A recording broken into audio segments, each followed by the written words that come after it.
Good afternoon. Welcome back to many of you. I saw many of you last night at our opening keynote address, so welcome back to all of you.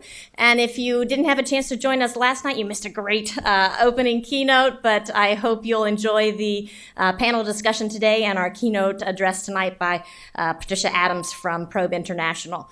So I'm Kate Kaup. I'm in the Political Science and Asian Studies Department, and I'm the coordinator for China programs at the Riley Institute. And I'm delighted to welcome everybody here today, in part because we have such an outstanding lineup of speakers, but also because this is our fifth opportunity to cooperate with the Riley Institute. The Asian Studies and the Riley Institute have run 5 China's Global Rise conferences, and we always appreciate the fine staffing and arrangements that the Riley Institute provides. This is also part of a much larger initiative for us. The Asian Studies Department has just received a loose initiative in Asian Studies and the environment. So you'll see lots of new programs coming online dealing with China's environment. We've got some new May experience courses coming up, some new research opportunities, an opportunity to get students involved in our Liaise Student Task Force. So if you are interested in learning more about China's environment, shoot me an email, come by the Political Science office, see any of our 14 Liaise faculty fellows, and we should be up online shortly. So we are excited to be launching our Liaise initiatives with this conference yesterday and today. Also, keep an eye out in the spring for our Liaise sponsored film festival that Tammy Blumenfield in Asian Studies will be running for us. So in just a second, I'm going to sit down and play the role of moderator, but first let me introduce our fine panelists and tell you a little bit how we're going to structure the afternoon session. Dr. Stephen Harrell is joining us today from University of Washington. When I first started studying ethnic politics almost 2 decades ago, Dr. Harrell's name was one that we all knew, and we all read his works, and we continue to do so.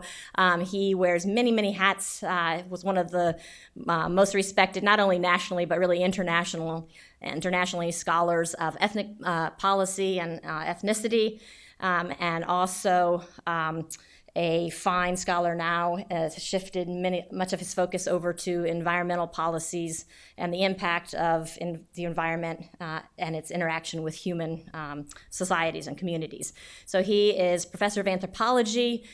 Let's see if I can get all of these. We ran through them yesterday, a whole list. He is professor of anthropology, professor of forestry and environmental studies, curator of the Burke Museum, and professor of Chinese studies, all at University of Washington, amongst many other roles in the international community.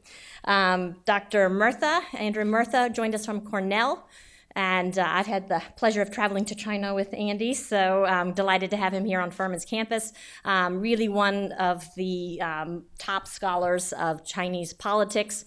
He's written 3 books. His first was on intellectual property rights. The second, and why I jumped at the chance of getting him here at Furman, wrote a very influential book, which he'll be talking to us about today, on citizen activism, called China's Water Warriors, looking at dam activities. And his most recent book is comparing thought reform or policy in the Cambodia and China, looking at China's foreign policy towards the Khmer Rouge in Cambodia, and he will be working on thought reform in China and Cambodia. So we're going to ask each of our speakers today to spend about 10 to 15 minutes with opening remarks, and then I'll have a few questions for them. And depending on how our time goes, I hope that we'll have an opportunity for you to ask some questions. And I'd like to particularly ask our students to leap in with questions towards the end. We'll ask students first for their questions and go from there. And then please be sure to join us afterwards for a reception over there in between our panel today and our keynote address at 7. Thanks.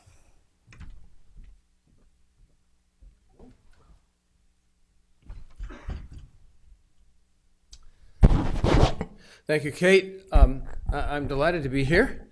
I've been having a good time for my first visit to South Carolina. I've been here something over almost 48 hours now, and I'm having a great time meeting students and enjoying the wonderful hospitality from the Riley Institute and from Asian Studies and from faculty, colleagues, and students here in Furman and in Greenville. And so what I've come to talk to you today about is forests. And I think when we usually think about environment in China, we're always thinking about pollution. But there's another side to environment which is ultimately at least as important as pollution, and that is resources. The use of resources, the overuse of resources, the sustainability of resources, the ability to replenish resources are a really important part of maintaining a healthy environment. And you can clean up pollution, but if you don't have any water left, or you don't have any air left, or you don't have any trees left, then you don't have a stable and resilient environment.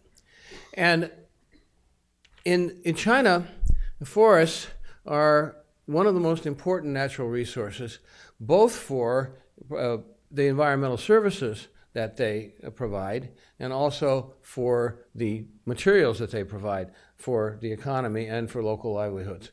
So forests become, and wood becomes, a really important natural resource. And what I want to say today is that China has done a pretty good job, actually, of restoring its forests, which were in a horrible shape, absolutely horrible shape, back in the early 1960s.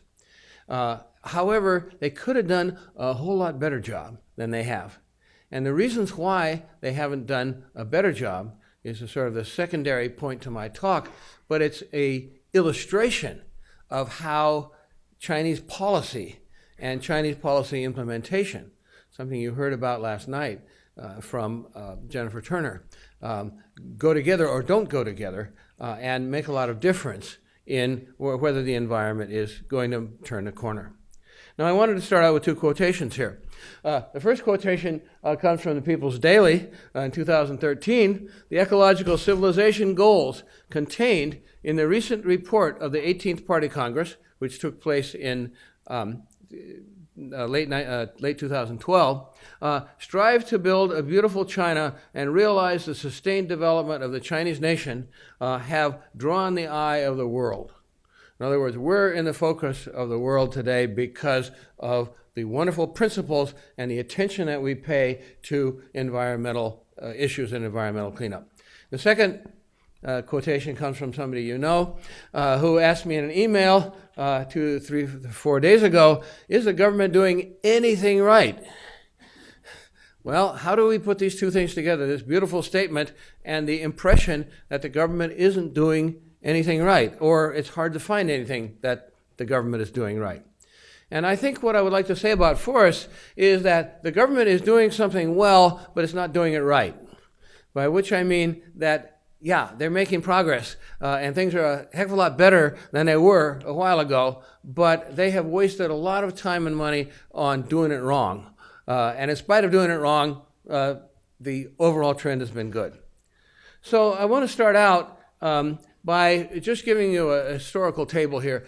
Don't take the first one all too literally, but a historian who just spent a lot of time looking at ancient sources and figuring out, saying, you know, here there's trees, here there's not trees, so we'll count this as a percent, and so forth and so on, and figured out that about 4,000 or 5,000 years ago, about half of China was covered with forests.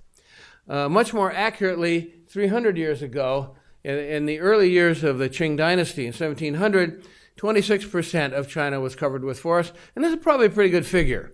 You know, mais ou menos, but it's pretty close.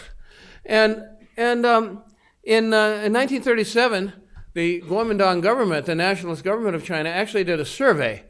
Now, given that it was the Kuomintang, it probably wasn't a very good survey, but it was actually counting. And they saw that China was 8% covered with forests.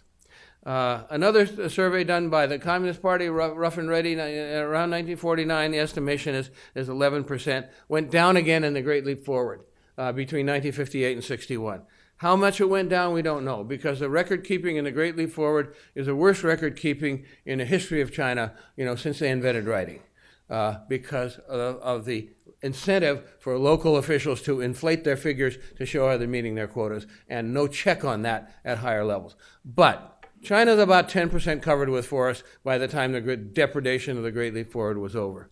Now we've got at least 20%, maybe 21%, depending on whose figures you believe. So this is, in fact, a huge improvement if you think that forests are a good thing. If you look at this 1937 survey, you see something really very interesting here. There are parts of China, you look at northeastern China up there, the places that have the purple letters on there, 0.7, 0.9, 0.6, 2.7% of the area of those four provinces of Hebei, Shandong, Henan, and Jiangsu. That's nothing.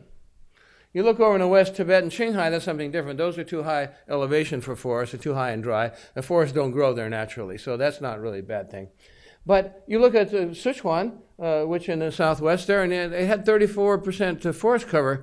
You see there's a huge difference between one area and another. And if you were to take a class from me, you'd learn exactly why, but we only have 10, 15 minutes. I just want to point out that by the early part of this century, there were parts of China where there were essentially no trees.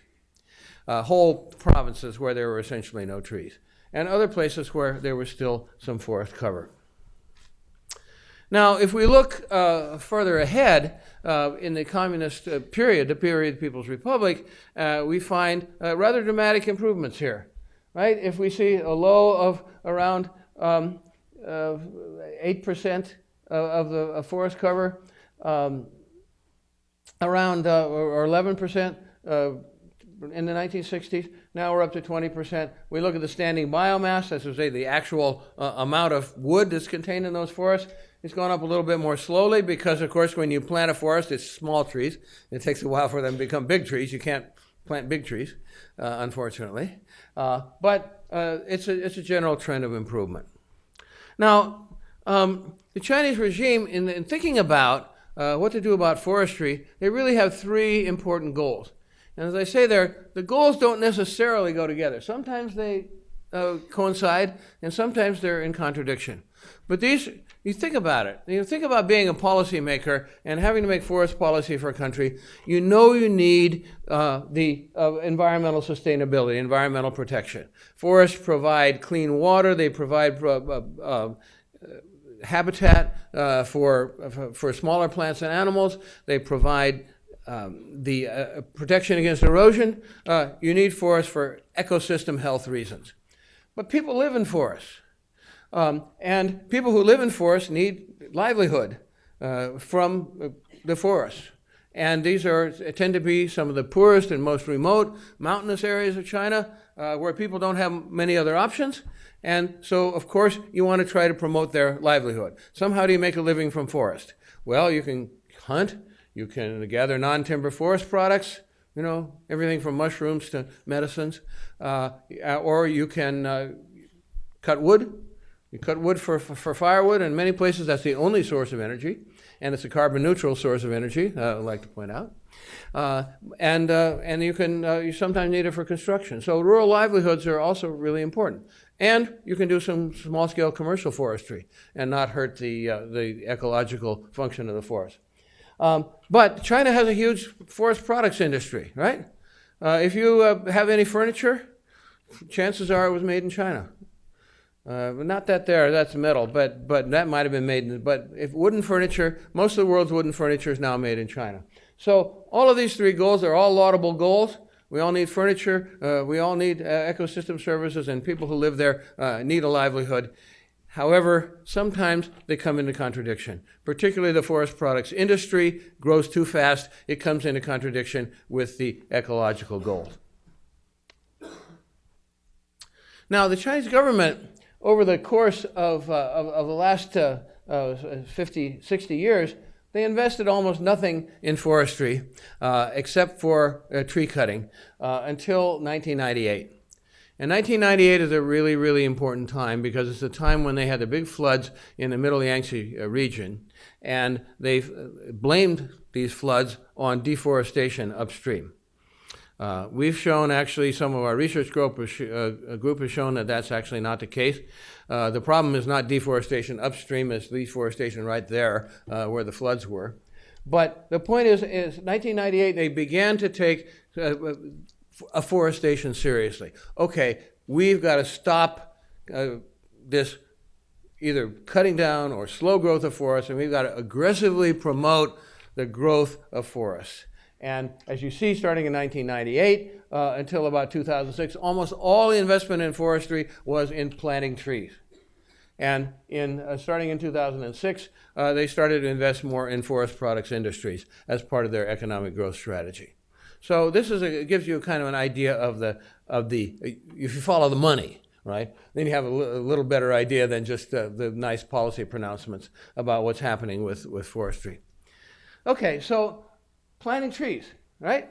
3 big forest projects. The first one is called the Great Green Wall, or in China it's the Green Great Wall in Chinese, but it's the same thing. And what they're trying to do with the Great Green Wall is desertification is increasing. The area of China's deserts is increasing every year by frightening amounts, mostly in the northwest of China and on the edges of Mongolia and the edges of the Central Asian steppe. So we're going to plant a shelter belt. We're going to plant, I think the estimation is in the tens of billions of trees up until the time of 2050 in order to prevent the increasing march of the desert and to keep some of these farmlands in this area in farmable shape, and also to prevent dust storms, which are a big component, by the way, of air pollution in Beijing, although we didn't get to that particular component last night. In the spring in Beijing, the biggest contributor is not coal. The biggest contributor is the dust storms that come from the northwest. And they go all the way to Korea, they go all the way to Japan, they get to Seattle, where I come from. Not very much, but it's kind of frightening that any of the Chinese dust gets to Seattle. Okay, so the Natural Forest Protection Program was to say, okay, we're going to ban logging, particularly in the southwest of China, in order to allow the forest to regenerate. And then the Grain for Green, or Sloping Land Conversion Program, which is properly called the Returning Farmland to Forest Program, this is we have to go back just to a little bit of history. Chairman Mao in the 1970s was obsessed with grain growing. He thought that China was going to get nuked. He wasn't know if it was the American imperialists or the Soviet social imperialists, but he thought, if we get nuked, we have to have tunnels. And they've had this slogan: dig tunnels deep, store grain everywhere, and never seek hegemony. Right? Wa Shandong, Do Chu Liang, Bu Cheng Ba. This is a big slogan. So we're going to grow all the grain. We're going to do everything, any possible place where something will grow, we're going to grow grain, because this is the calories that need to feed our population and prevent famine in case we get nuked by the Americans or the Russians. So all sorts of places which were never intended for growing anything. They're high slopes, they're high altitudes, they're too dry, they're poor soil, they're places that the forest has an ecosystem function. We're going to plant grain there anyway. And the local people that I studied, worked with, who talked about this, they say they had a slogan, right? In the fall we plant a hillside. In the spring we plant a hillside, and in the fall we harvest one basketful. This is extremely unproductive lands, but they're taking away the forest, and they're taking away, with that, the clean water, the soil, the habitat for animals, and so forth. So we're going to put this back. We're going to give farmers the opportunity. We're going to give them free trees. They've got to plant the trees, but we'll give them some money for doing the planting, and then we'll give them some money to compensate for the grain that they're not growing on that land. And that's the Returning Farmland to Forest program.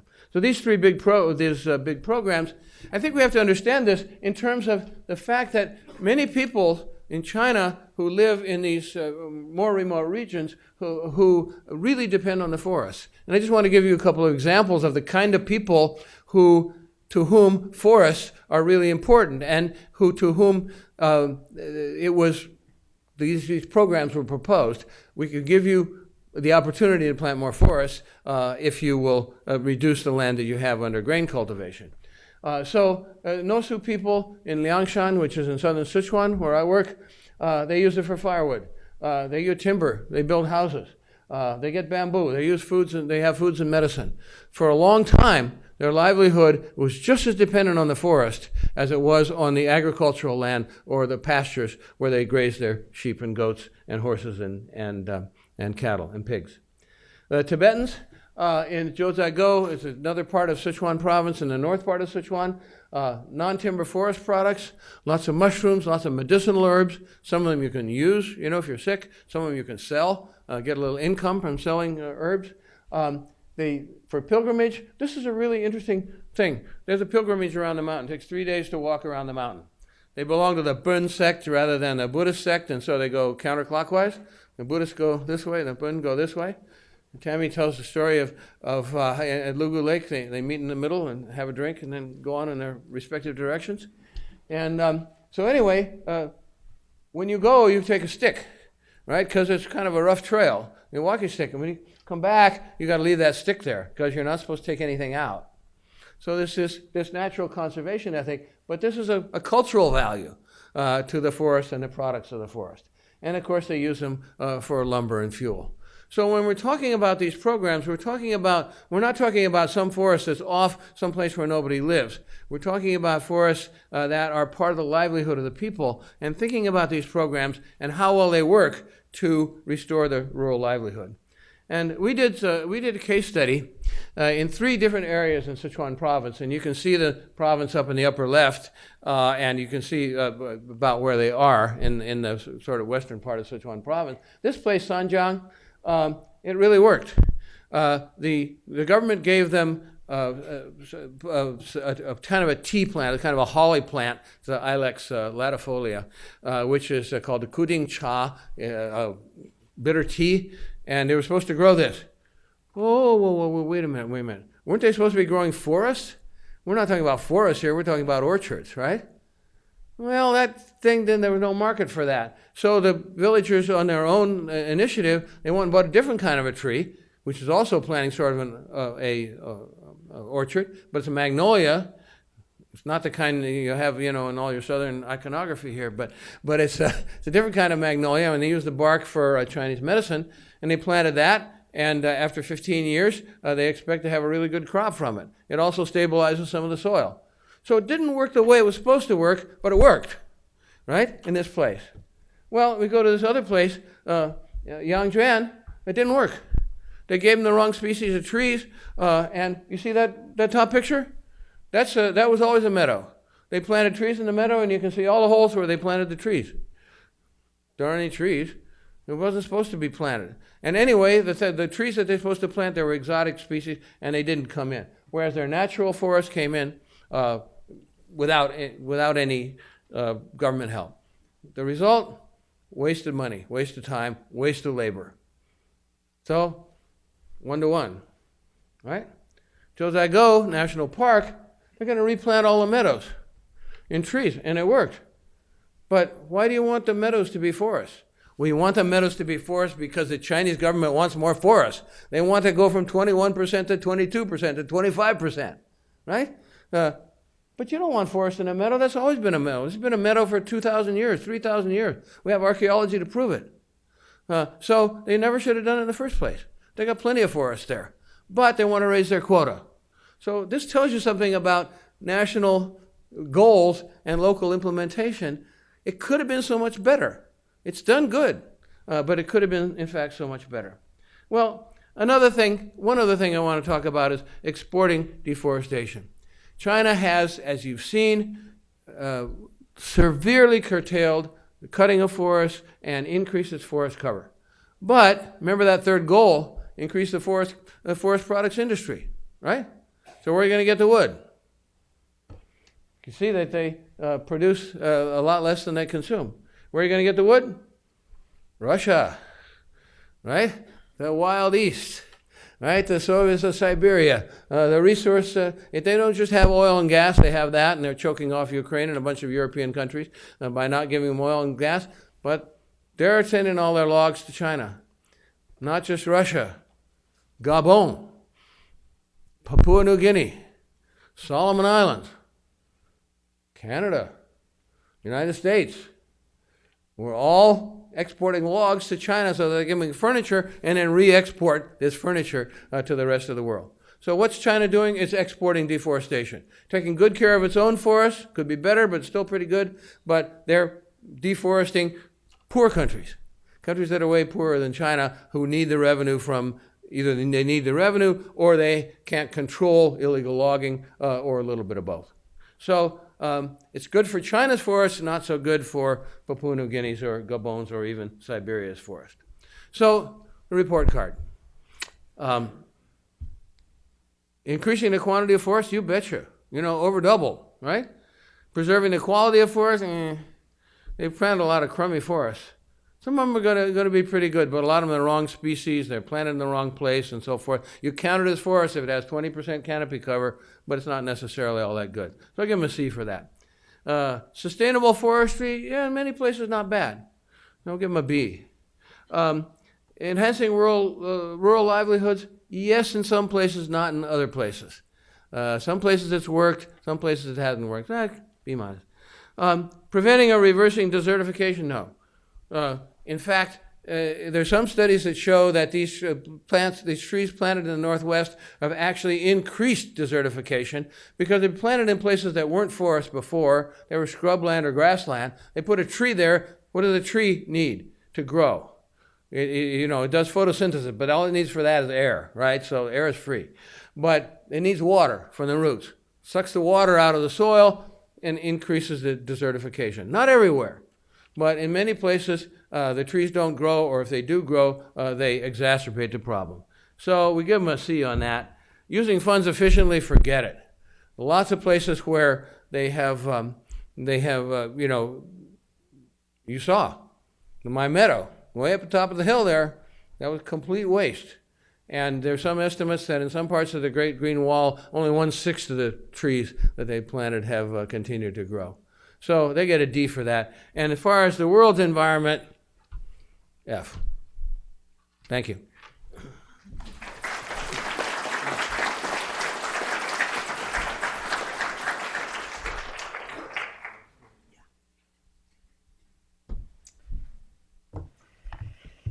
Okay, thank you all very much. I assume you can hear me okay, because I can hear me really well. So I want to start by saying thank you very much to Kate, to Jill, to Tammy, to the Riley Institute, to the faculty, and really to the amazing students here at Furman. This has been a wonderful, wonderful trip. And usually when I spend a few days somewhere, I kind of looking forward to getting back. But I have to tell you, if my plane gets canceled tomorrow, won't be the worst thing in the world. So anyway, I really want to thank you very much for just really being so welcoming. I only have 15 minutes or so I'm going to talk fast. So stay with me. What I'm going to do is, I'm going to talk about a particular case of protest in China against hydropower, and in this case, the protests failed. And so I'm going to talk about the actual protest itself, then I'm going to talk about and that's kind of what you would kind of expect.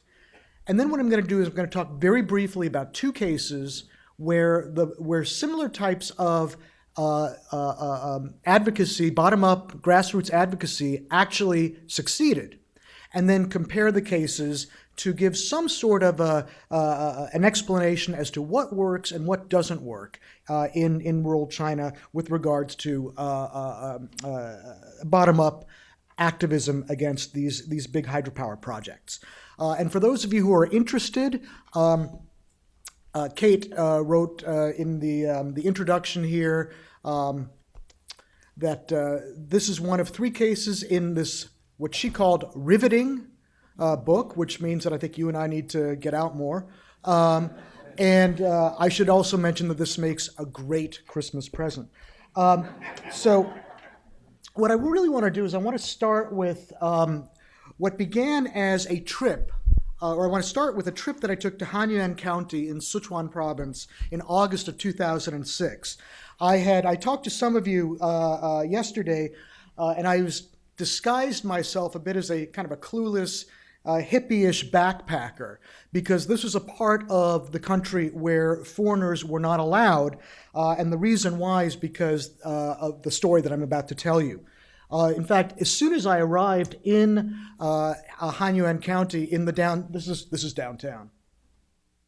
Greenville's got really nothing to worry about. In terms of, this is the main strip. The bus dropped me off here, and immediately I got into a taxi cab, negotiated a price quickly as to what it would cost for him to drive me here, and here, and get me out of town pretty much before the cops were alerted. And so I figured I had about an hour and a half. It took about 7 hours to get down there, just to give you an idea. So about an hour and a half before somebody was alerted. And so the guy said, yeah, I'll do it for this much. I said, fine, deal. And so off we went. And the reason why this all sounds so cloak and dagger is because of the story that I'm about to tell you. So Hanyuan County is it's a county that is near. So it's in south central Sichuan, right near the Dadu River. The Dadu River is, for those of you who are familiar with communist historiography, it's one of the places where the communists crossed during the Long March in a particularly heroic bridge crossing. But I'm not going to talk about that. I'm going to talk about something a bit more recent and start off with something a bit more prosaic. So it's a pretty modest place. These are older pictures of the picture over there on the left is the government. And this one is the local People's Congress, the one on the right. So it really gives you this is kind of this is not the big gleaming Beijing or capital cities. This is what a lot of China looks like.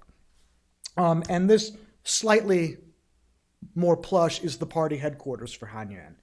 And one of the things that I noticed as I was going down there was just a billboard after billboard, propaganda poster after propaganda poster of this project of building up the local economy through the creation of, or through the building of this dam in a dam that was called Pubugo.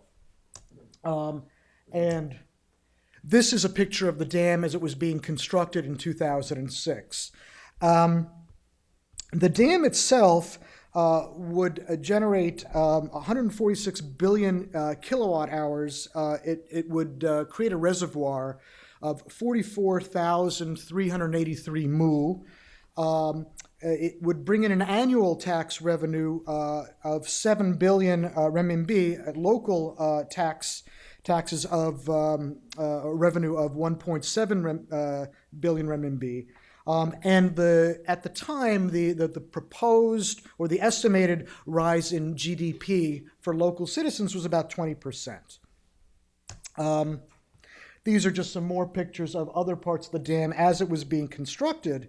What this dam would do is it would essentially submerge about 100,000 mu of farmland, including 9 villages, radiating out from this area where I took this particular photograph. This is in Dashu Township.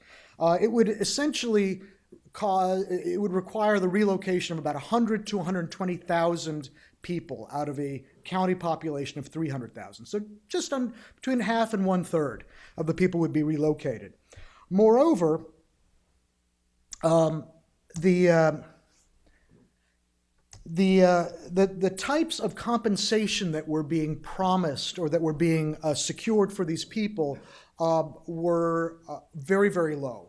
They were very out of sync with compensation standards that had been developed more recently. These compensation standards were, at the time, 14 years old. And there was a deliberate attempt to keep these low, to keep the costs of the dam low as well. Anyway, over time, starting in the fall of 2004, villagers started to make trips, little pilgrimages to the dam site that got larger and larger and larger, and then eventually it reached a crescendo on October 28th, 2004. I know the date because that's my mother's birthday. This is not people celebrating my mom's birthday. This was a much larger group. This is about 100,000 people who converged on the dam site. They set some vehicles on fire, earth-moving vehicles, threw them, pushed them into the dam. And surprisingly, nobody was killed during this. But this occupation, this was the largest. The estimates are that this is the largest rural protest at that time since the founding of the People's Republic of China, and it was the largest protest since in China since Tiananmen, so rural and urban.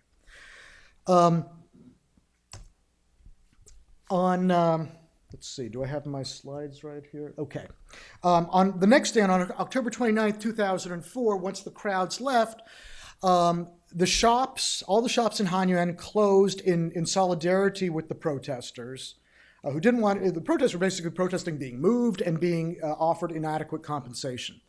So the shops closed in solidarity with the protesters, and you even had school children pelt the government building with rocks for good measure.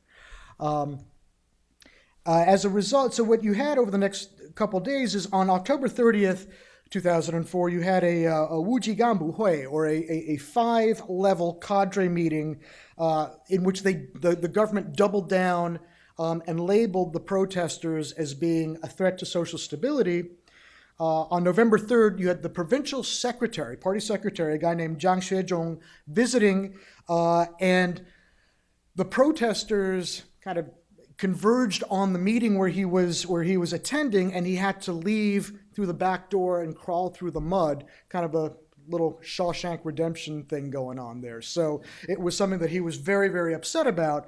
On November 6th, it reached the national level, when then Party Secretary Hu Jintao and Premier Wen Jiabao got involved, dispatching a representative down to Hanyuan.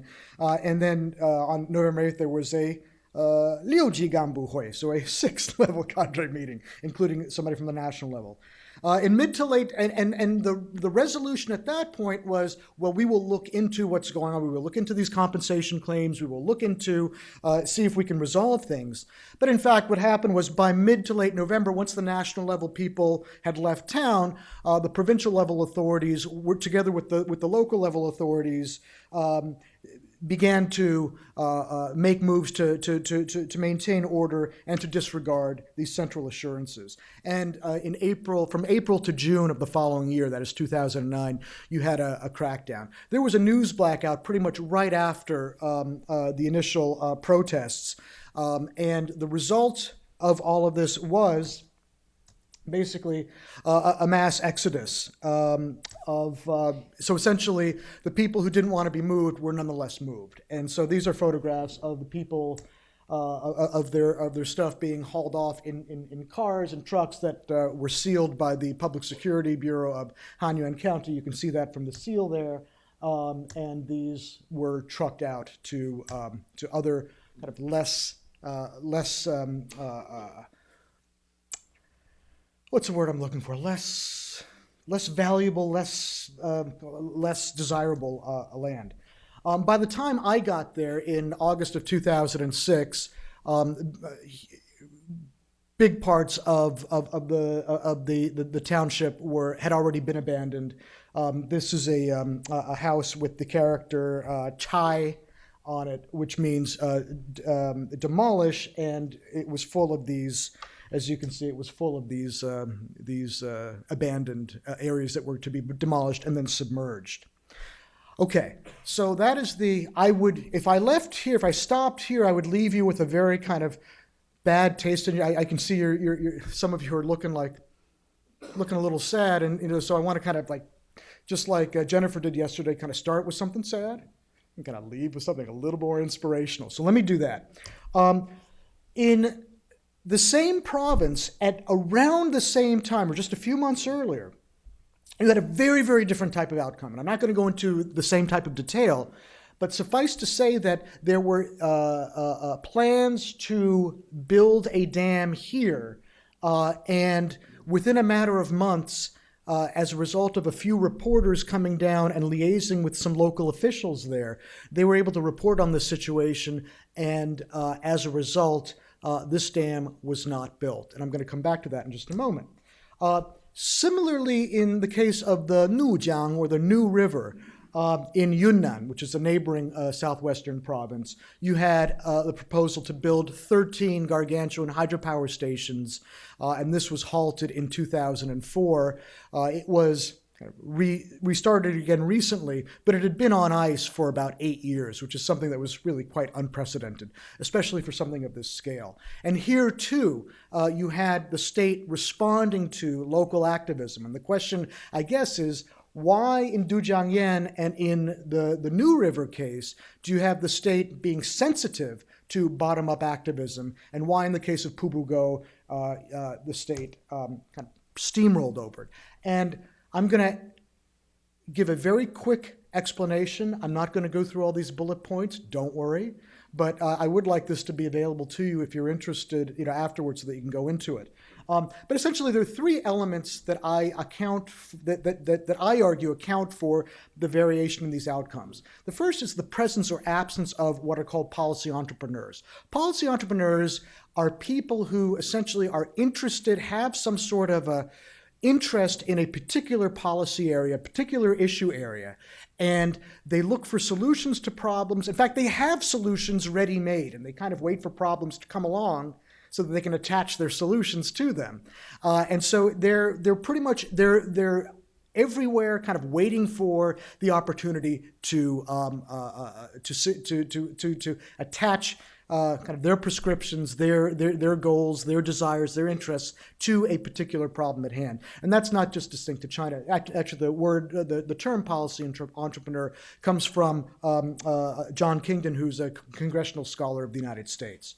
The second thing is this idea of issue framing. If there's a way that these policy entrepreneurs can frame these issues in ways that get people interested. So all of these dams are part of a larger national frame of developing the West. So basically, kind of redistributing kind of the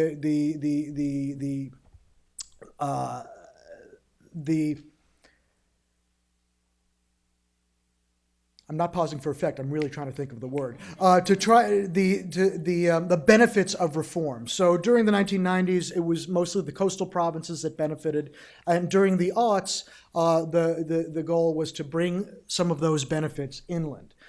So it's really something that few people could argue against when put in these types of terms. And so what these policy entrepreneurs had to do was somehow find policy frames that would somehow kind of leverage what they wanted and in a way that would be more have some more salience to their target audience than the official issue frames. And then ultimately, through the media, through networking, and this is a lot easier now in the days of social networking, to essentially make these frames more widespread so that you would have the type of pressure on not just local officials, but also on national officials to revisit the issue.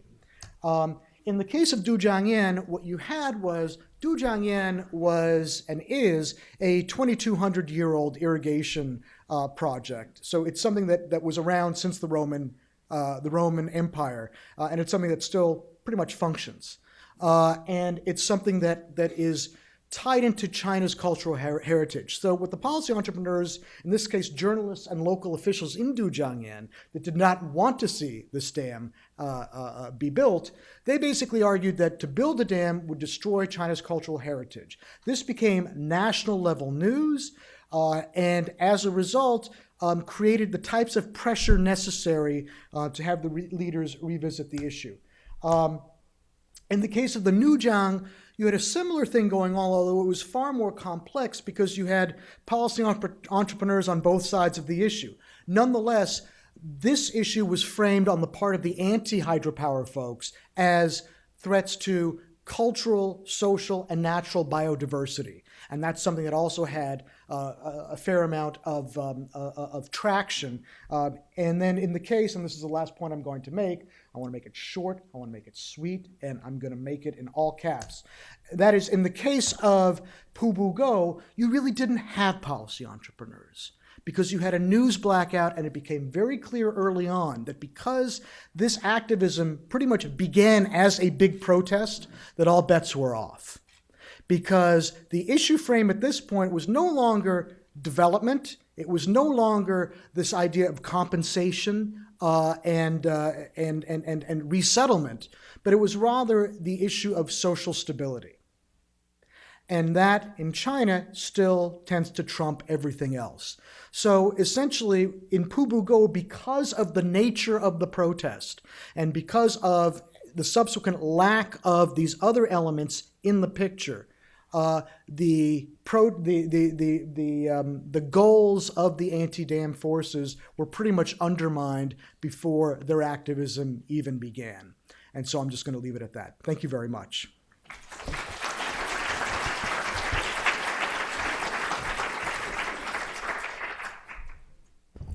Great. Well, thank you very much. I'm very delighted to have an opportunity to start us off with some questions, and also delighted because when you're quoted out of context, it's rare that you're then given a microphone to clarify. So let me clarify at the first that my question, is China doing anything right, was followed by, we've been hearing quite a bit over the last few days about what China is doing wrong. All these terrible issues, major environmental issues of air pollution, water pollution, central local tensions, a whole array.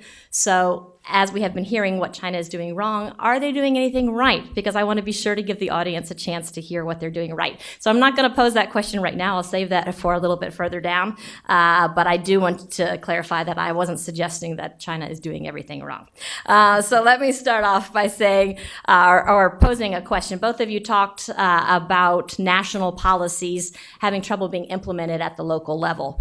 And certainly, if you pick up a New York Times, you'll hear about local governments relying on local enterprises for their revenue, and being very reluctant and nervous to close down environmental polluters. So China has some of the national level, some of the most beautiful environmental laws on the books, and yet we see some of the slides that you showed us today, and certainly the slides that we saw yesterday, a real environmental crisis on its hands. So my first question would be, can anything be done to resolve the tensions between the central and the local level governments, and make national policies more effective and enforceable at the local level? And I'll pose that to whoever would like to first field the question. Well, okay, I'll start. I think it's a two-way thing. One of the things that I really want to point out, and I purposely included some of these examples, sometimes it's the local level who are the good guys. It's not always the local level who are the bad guys. Now, there often are the bad guys because local, as you said, Kate said, local governments often depend on resource revenue. And before the 1998 ban, many of the counties in the area where I work, the roads were absolutely clogged with log trucks. Well, that's just where they're getting their money. It's not just money for banquets. It's money to build schools. It's money to fund the fire department, police department. It's money to make roads. It's money for the health care. So they're not using this revenue for bad purposes necessarily, although sometimes they're corrupt. So that's one thing, but the revenue is one thing. The other thing is, of course, that local officials are all evaluated according to certain sets of criteria. And if you do well, you get a raise, or if you do really well, you get a promotion. And if you do badly, you won't get a raise, or if you do really badly, particularly with the most important goals, like Andy says, the public order goals, then you may get fired or demoted or penalized. So. And until very recently, environment has been low on this list. It's been on the list for a long time, but it's been sort of low down. They had an announced policy change in about March of this year, where they're moving environment up the list. Now the real question is, will this make a difference? But it's something that had to be done if they could enforce it. But the other thing that I do want to point out is that if the national environmental laws they're beautiful, but they're not precise. And we wouldn't think of them as laws. It's not like, our 2,400-page healthcare law or our big things like this that people show that, how we're so bureaucratic. They're very general statements. 2 pages long, 6 pages long, 10 pages long, and they outline principles. And it is up to people at the local level, sometimes the officials, but sometimes also just ordinary people, to actually carry these things out.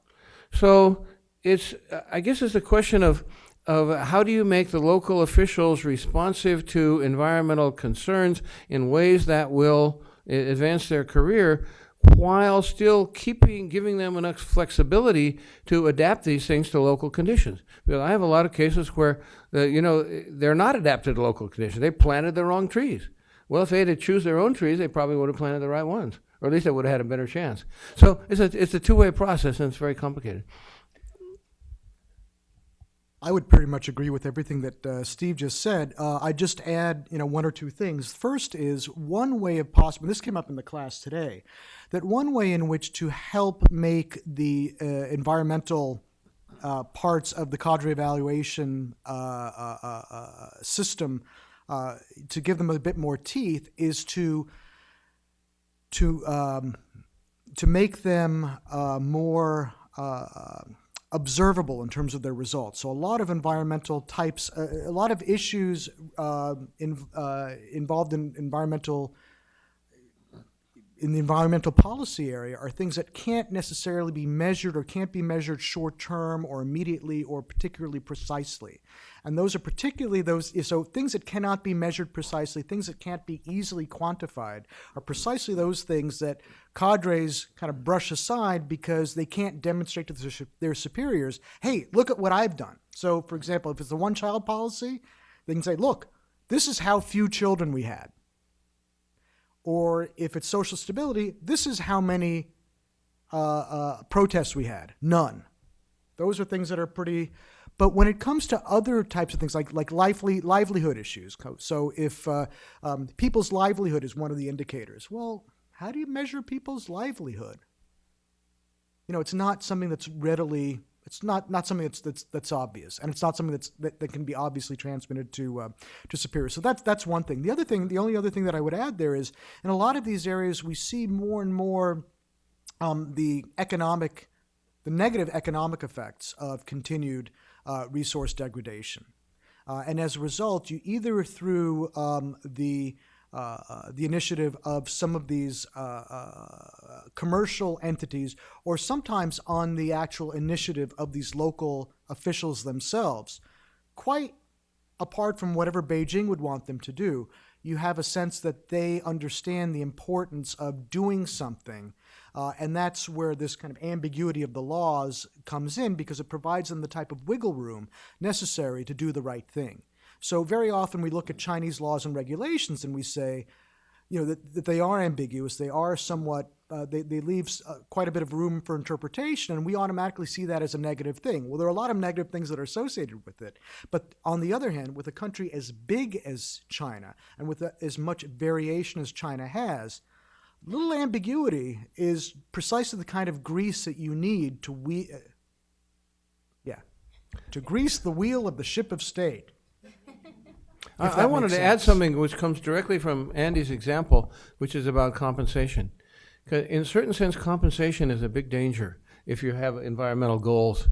And there are increasing numbers of cases where people protest against, it might be building a dam, or it might be something much more direct, like a chemical factory that pollutes their rice, or makes them sick, or renders their drinking water, bad, and it tastes horrible, it makes them sick.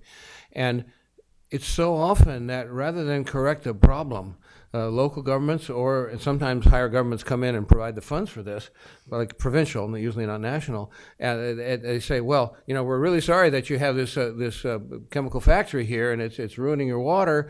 We can't do anything about it, but we'll give you all $15,000 in compensation for this. Well, sometimes people take it, and then sometimes people play it cynically, and they play it for the compensation in the first place. There are places where people's houses are going to be knocked down on the basis of the number of square meters of floor level they have. And they know this, and so they quickly build an extra 10, 20, 30 square meters of house, so that when the compensation comes around, they'll get that extra money for the useless house that they build on, just for the purpose of having it knocked down, having it be bigger when it's knocked down. So that the compensation system, although you think, well, it's good, these people won, they had pollution there and they got $15,000 a piece, that's not a small amount of money, that doesn't solve the pollution. right? And that's, I think, I don't know. I'd like to ask, how do you solve that? How do you don't want to say there's no compensation, because sometimes harm has already been done, but compensation becomes a kind of I don't know, I guess economists would call it a moral hazard, So how do you take care of that? Well, I don't have an answer to that, but one of the things that's interesting about, while we're on the subject of compensation, is it's one of the reasons why, insofar as there was an issue frame in the case of Pubugo, it was compensation, and it was something that it didn't travel very well. It had very, very small legs. And when I asked people, and this is not a scientific sample, but when I talked to people in China as to why that might be, the response was something along the lines of, we all have problems. We're all getting kind of nailed by the government, and so I feel bad for them, but not enough to really kind of take it to the streets. Whereas on some of these other issues, they were more of a they kind of went beyond simple kind of monetary issues, and in fact there was this kind of the fact that these were economic issues at stake in Pubugo. These were things that the other Chinese that I spoke with about this tended to find a little bit gauche, as opposed to something like biodiversity or cultural heritage or some of these other issue frames. So it's not something that's necessarily lost on Chinese observers either. I mean, it's not a response, it's not a solution, but it is something that I think speaks to the sophistication of people on all sides of the issue in China. Okay, let me, as you mentioned, taking it to the streets, let me raise another question. You and Andy in your book and today talk about citizen activism and large-scale protests. The Chinese government itself acknowledges that every year are tens of thousands of mass-scale protests. The number one cause of these protests are environmental protests. But they're also protesting a number of different things that are highlighting the government's concerns with social harmony and social stability. So why do people feel the need to take to the streets? What kind of mechanisms are in place for citizens to monitor and report on environmental polluters? Nationally, how much voice do citizens actually have in shaping and ensuring that environmental policy is enforced?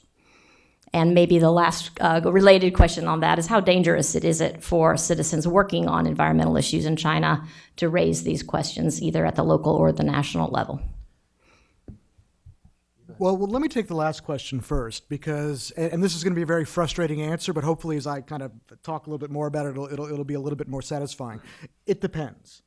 And it depends because the political winds in China change all the time. So when I was doing my field research for this, I pretty much had a lot of doors that were open, and I had pretty much unfettered access, particularly when I was working on Dujiangyan. Really, just a few months after that, people that wanted to do similar types of field research were unable to do so. People were not answering their calls. They were not allowed into these areas. In fact, in Pubugo, by then things were really kind of tense. And the reason why I was doing all this cloak and dagger stuff is because there was a German journalist who was there a few months before, and he pretty much got beaten up and then sent back to Beijing. So, this was not me just jumping, at my own shadow. And in fact, when I was finally caught, because I was finally caught in Pubugo, one of the things that the person who caught me said, well, it's a good thing we got you now. It's a good thing you weren't here just a few weeks before, because, it would have been worse for you. So, these are things where sometimes you can anticipate these, sometimes you can't, and sometimes you just hope for the best. I think some of the variation depends on, as we're talking about, anniversaries, sensitive parts of the year, but kind of as time goes on, there's pretty much an anniversary for everything, and every time, so there's that. There's also a sensitivity in terms of the relationship between local leaders and the people that work under them. So Kevin O'Brien and Yanhua Deng have. I think it's coming out now in I think the China Quarterly of or somewhere. They just finished a piece where they look at protesters, local protesters against garbage, a waste treatment facility. And there, the relationship between the protesters and local government were quite negative. But when the local government kind of pushed things a little bit too hard, the protesters didn't back down. And what you had was an escalation on the part of the protesters, where the protesters would try to shame and physically try to entrap the local government officials. So, I mean, we'll see how that plays out. But there's a lot of different ways in which it can. I think one of the reasons people feel frustrated is because the legal system, particularly at local levels, still leaves a lot to be desired. And the other types of mechanisms, whether they're administrative enforcement and address, or this the mechanism for letters and petitions, are things that are largely ineffective, clogged, or anticipated by their local leaders. And therefore you have local leaders dispatching people to Beijing to follow these people who are writing these letters and petitions and taking them up to Beijing to basically kidnap them and bring them back. So there's this whole kind of network of symptoms of the system not working. That having been said, through social media, through the types of engagement with activists and activist journalists, and these are not just people who work for the media in these muckraking journals like Southern Weekend or Caijing, but also, I mean, the people who broke the Du Jiang'an story were journalists for the China Youth Daily, which is the mouthpiece of the Chinese Communist Youth League. You don't get much more old school than that.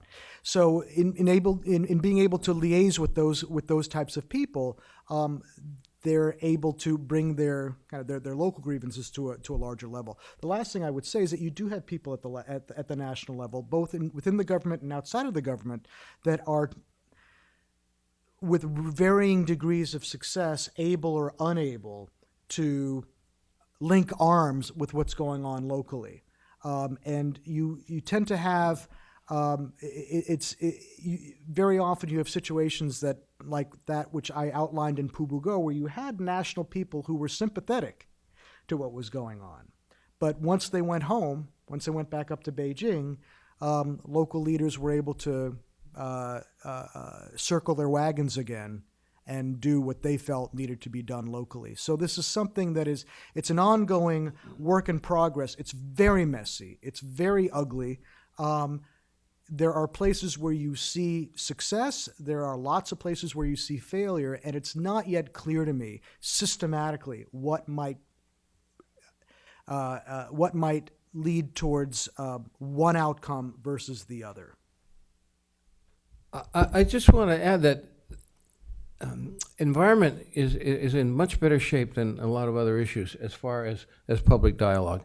I remember a really interesting thing about 2 or 3 years ago, where there was a official at the vice minister, I think, at the Ministry of Environmental Protection, which has just been elevated to ministerial status. And he came out and he said, you know, hydro dams are not necessarily a solution to burning too much coal. In fact, under certain circumstances, the overall effect of a hydro dam can be worse than generating the same amount from coal. This published in a news, he held a news conference, and it's published in several news outlets. The next day, an irate guy from the Ministry of Hydro Resources came in. He said, well, you know, it's important that we debate freely environmental issues in China, but the gentleman from the Environmental Protection Ministry really ought to know what he's talking about before he opens his big mouth.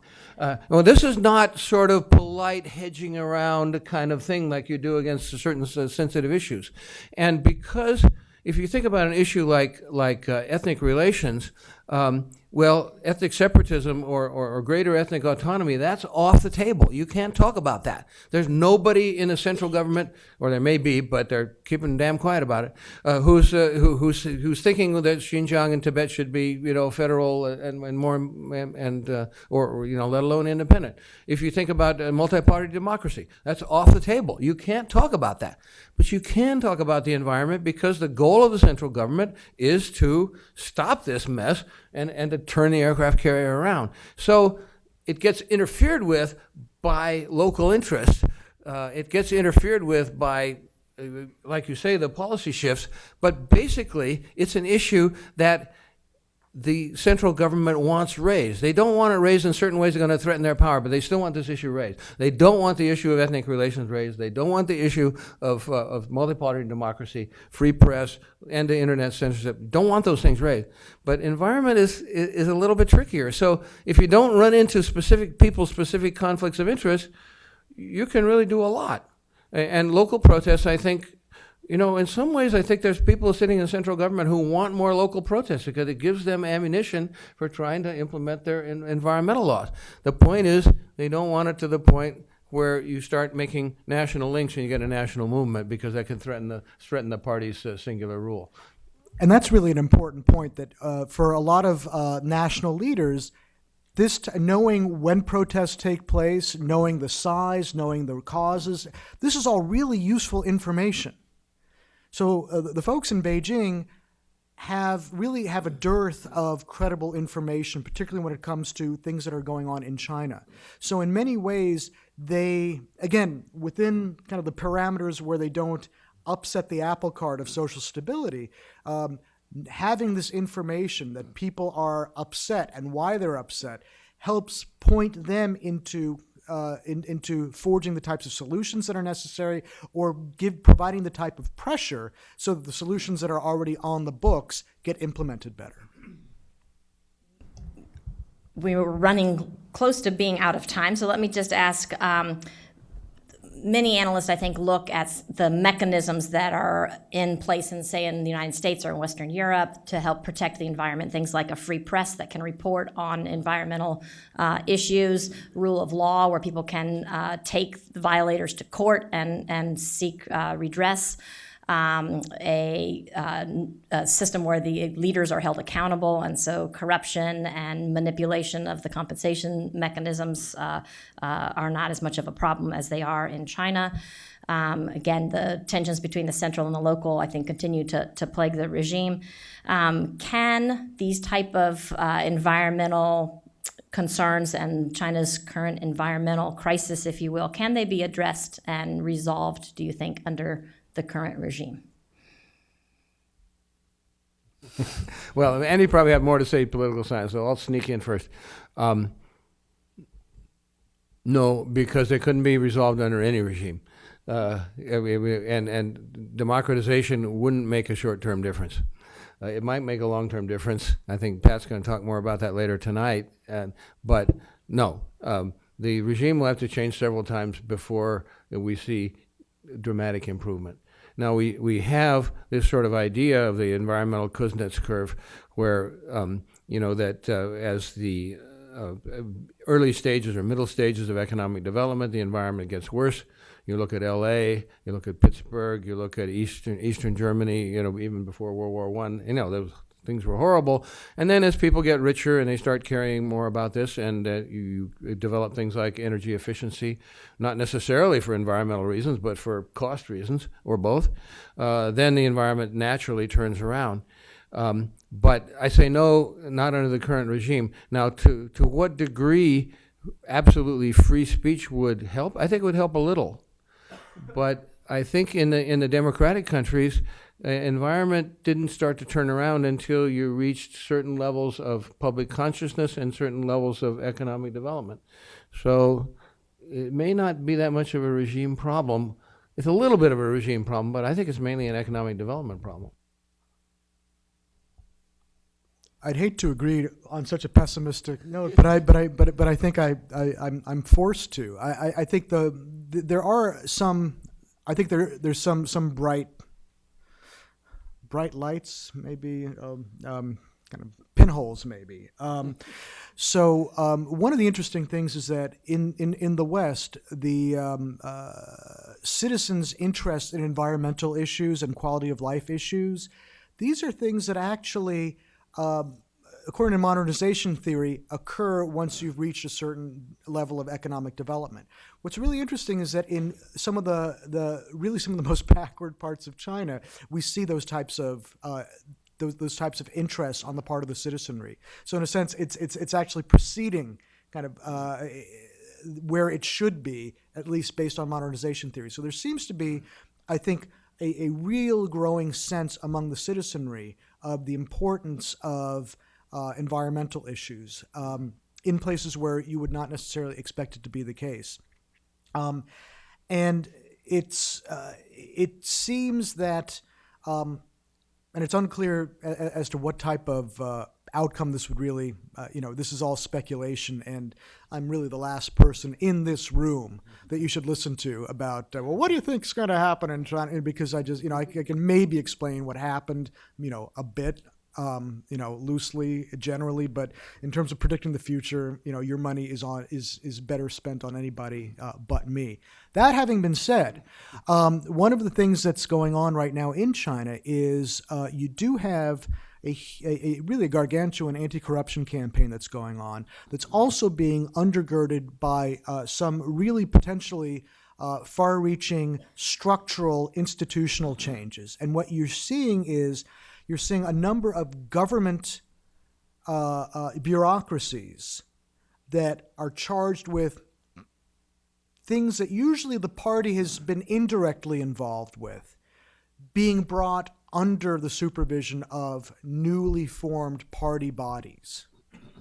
So you have the party actually taking more of a direct interest in things that were traditionally not part of the party.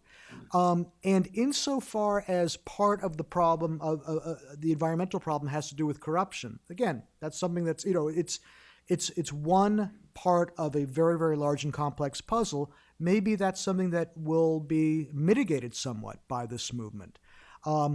I've always thought that there's one of the problems with local courts in particular, but really courts throughout the Chinese system, one of the problems of them not being able to, one of the causes of them not being able to develop a sufficient degree of autonomy has to do with state intervention. But there's two types of states here. There's the party and there's the government.